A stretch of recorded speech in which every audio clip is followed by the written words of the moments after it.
Magandang araw mga idol.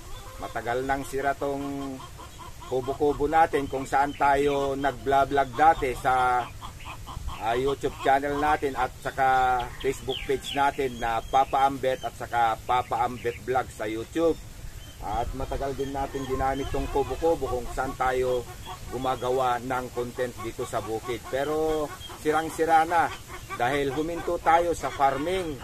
Pero hinahanap yung katawan natin ang pagpaparming, kaya bakbakin na natin tong kubo-kubo at papalitan natin. Lilinisin lang muna natin bago tayo gumawa ng bago, kahit maliit na, basta't may silungan tayo dito sa bukid.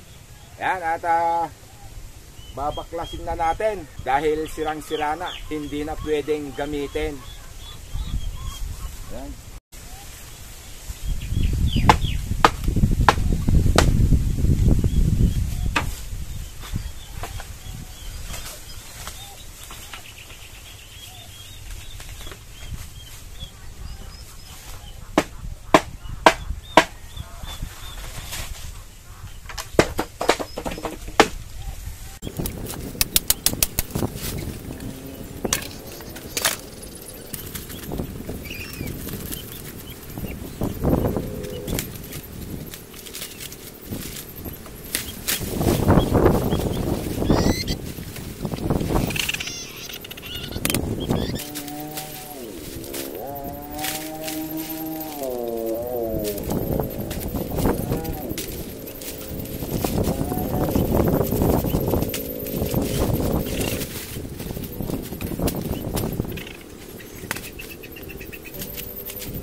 Ay, pwede pa.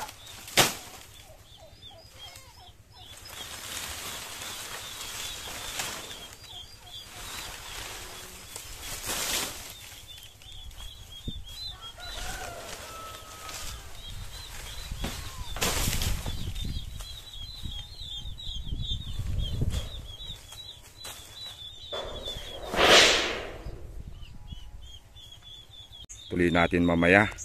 Tatanggalin natin, pero nakita ko maganda pa yung labig niya. Kukunin natin yung pwede nating kunin. Saka mga 2x2, 2x3 niya kukunin natin. Gagamitin natin dun sa susunod na gagawin natin na silungan natin dito sa bukid. Ayan. Papakain muna tayo sa ating mga alaga. Mahal kasi pagpagawa ng ganito na kubo-kubo. Kaya yung simple lang ang gagawin natin sa susunod. Yan, ito yung mga natira natin na alaga. Kukunti na. Pero nangingitlog na kasi lahat yung mga inahing na manok, kaya kailangan natin na gumawa ng kubo-kubo dito sa bukid para may silungan tayo kasi malapit ng tag-ulan. Ulit mo At may namisa na mga pabo. Ito pabo mga to namisa na. Kaya kailangan natin na alagaan yung mga sisiw.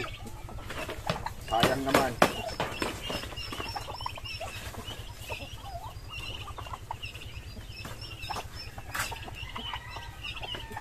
Lahat to inahin at saka mga barako.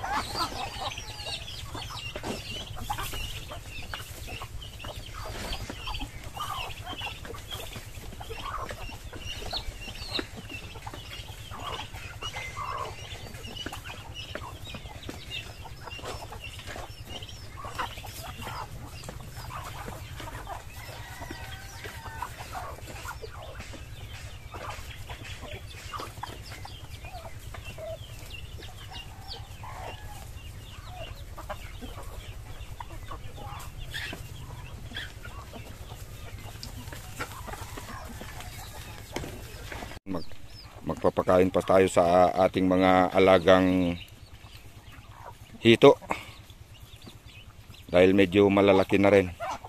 Pwede nang harvestin yung mga alaga nating hito, pero pang pamili naman, pag may bisita may pagkukunan tayo ng mga alaga kahit hindi na tayo bibili. Pag may bisita tayo o pang pamili lang, okay na itong mga alaga natin. Sayang naman kasi itong nakatiwangwang na alagaan natin. Unti-unti nating na lilinisin to ngayon at may oras na tayo ulit. At napalitan na rin natin yung nahak na papaambet na Facebook page natin na monetize. Main account ko ang na-monetize natin. At saka yung Balog na Lakay, dalawa yung inumpisahan ko noong November.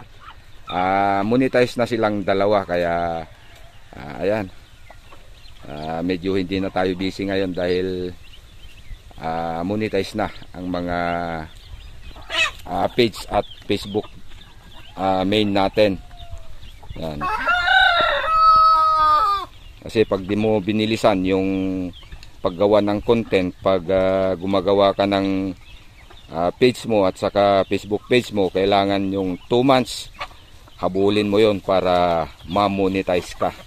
Ayan, at sa awa ng Diyos, na-monetize yung dalawa natin na inumpisahan na Facebook page at saka yung main account natin. Kaya may kapalit na yung papaambet na hack na Facebook page natin. Ayan, magpapakain na tayo ng hito natin.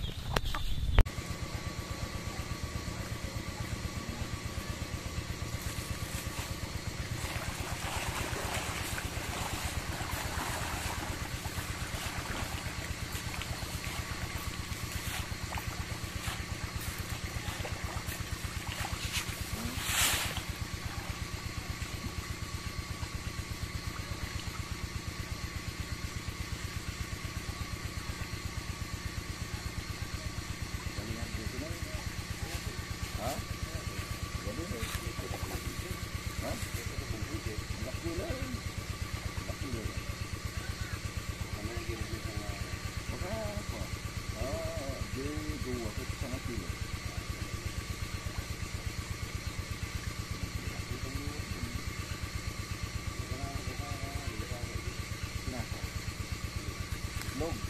Saan itlog? Hindi na. Saka ka. Ay, nakapag. Itlog. Nagpisaga.